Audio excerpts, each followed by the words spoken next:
आमदार साहेब, आज आपण इथं प्रचारासाठी आले आहात विजय दळवाळकर यांच्या प्रभाग क्रमांक 4 मधून.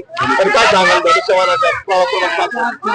नक्कीच आज या ठिकाणी होऊ घातलेल्या नेवासा नगर पंचायतच्या निवडणुकीसाठी प्रभाग क्रमांक 4 मधून आपले सर्वांचे श्रेयी श्री दळवळकर साहेब यांच्या प्रचाराच्या निमित्तानं आमच्या मोठ्या संख्येनं आमच्या लाडक्या बहिणी आहेत, कार्यकर्ते आहेत. ज्या तत्कालीन मुख्यमंत्री माननीय एकनाथजी शिंदे साहेब यांनी आमची लाडकी बहीण योजना आणली आणि राज्यातल्या हजारो लाडक्या बहिणींना एक दिलासा देण्याचं काम केलेलं आहे. आजचं आपलं सरकार आदरणीय मुख्यमंत्री देवेंद्रजी फडणवीस साहेब यांच्या नेतृत्वाखाली काम करतंय आणि म्हणून आपल्याला देखील केंद्रात राज्यात सरकार आहे, नगर पंचायत मध्ये देखील आपले बहुमत त्या ठिकाणी होऊन आपला नगराध्यक्ष पदाचा उमेदवार निवडून येणार आहे असं वातावरण माहोल या तालुक्या शहरामध्ये तयार झालेला आहे.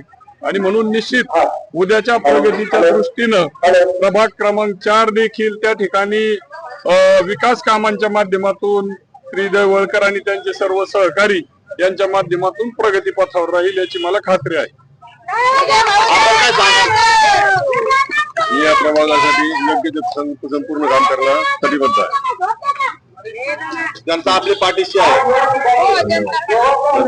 संपूर्णपणे पाठीशी आहे. तसेच भाजपचे एक उमेदवार भाजपकडून म्हणताय मनोज पारखे, तर त्यांच्या बाबतीत काय म्हणणं आहे आपलं? नाही, निश्चित सर्व आपल्या नेवासा तालुक्यामध्ये भारतीय जनता पार्टी आणि शिवसेना मी नेहमी सांगतो की एक रूप आहे, एक संघ आहे.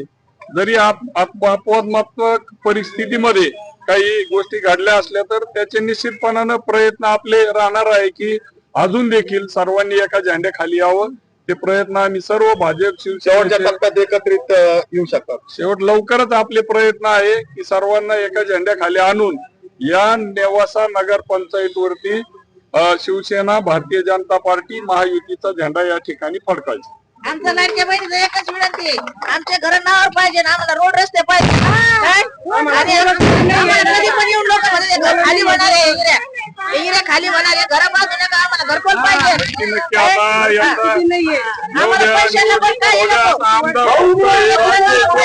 आपल्याला ते करता येईल आपण करू.